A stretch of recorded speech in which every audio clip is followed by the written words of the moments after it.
గరుడ పంచమి శుభాకాంక్షలను తెలియచేసుకుంటూ సంతన మహారాజుకు కద్రువ వినతి ఇరువురు భార్యలు ఉన్నారు.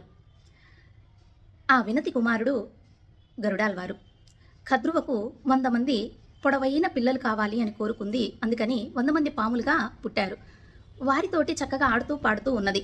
వినతకు 2 గుడ్లుగా ఉన్నాయి, బలంగా ఉన్నాయి. వాళ్ళు ఇంకా ఛేదించుకుని బయటికి రాలేదు. కొంచెం అసూయ కలిగింది. అందుకని ఒక గుడ్డును ఛేదించింది. అనూరుడు జన్మించారు. ఆ అనూరుడు సూర్యభగవానునికి వాహనంగా వెళ్ళిపోయారు. తర్వాత గరుడాల్వారు చక్కగా జన్మించారు. బంగారు వన్యపు రెక్కలతోటి బలంగా అందంగా. మా ఏమిటి నీవు దాస్యం చేస్తున్నావు వారికి వారి పిల్లలకు అని కోరారు. ఒకరోజు నది ఒడ్డున పాల పొంగులాగా ఉంది, తెల్లగా గుర్రము అన్నాను.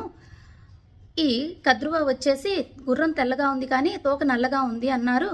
కాదు, తోక కూడా తెల్లగానే ఉంది అని చెప్పాను. ఒక బెట్టు కాచుకుందాము, రేపు వచ్చి చూద్దాము.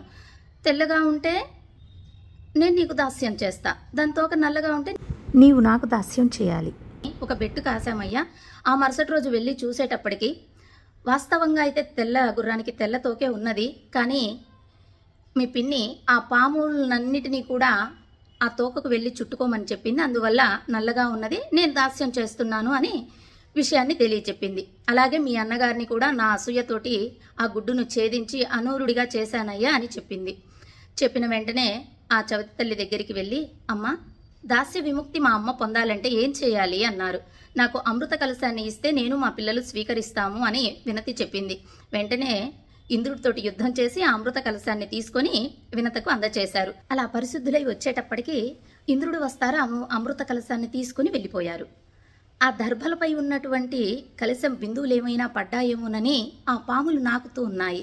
ఆ దర్భం నాకేటప్పటికి నాలుక చీలింది. అందుకని పాముకు 2 నాలుకలుగా ఇప్పటికి కూడా అలాగే ఉంటున్నాయి. సరే, గరుడాల్వారు అమృతాన్ని చేజిక్కించుకున్నప్పటికీ కూడా అమృతాన్ని స్వీకరించాలని కానీ తన వారికి పంచాలని కానీ ఏమీ అనుకోలేదు. ఆ మంచితనం నచ్చిందయ్యా, నీకేమైనా వరం కావాలా కోరుకో అన్నారు.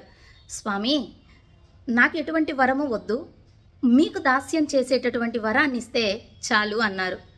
అందుకని స్వామివారికి వాహనంగా గరుడాల్వార్లు వేంచేసి ఉన్నారు. అలాగే నిత్యసూరులలో అనంత గరుడ విశ్వస్కేన నిత్యసూరి గణేభ్యో నమః అంటాం కదా, ఆ గరుడు వేంచేసి సదా పరమాత్మకు సేవ చేస్తూ ఉన్నారు. అలా గరుడి లాంటి సేవ మనకు లభ్యమవ్వాలన్నా, వారి తల్లిగారికి దాస్య విముక్తిని కలిగించినట్లుగా మన యొక్క పాపాల నుండి దోషాల నుండి విముక్తి కలగాలన్నా చక్కగా గరుడాల్వార్ని స్మరిద్దాం. మనం కూడా పరమాత్మ సేవకు వినియోగపడదాం.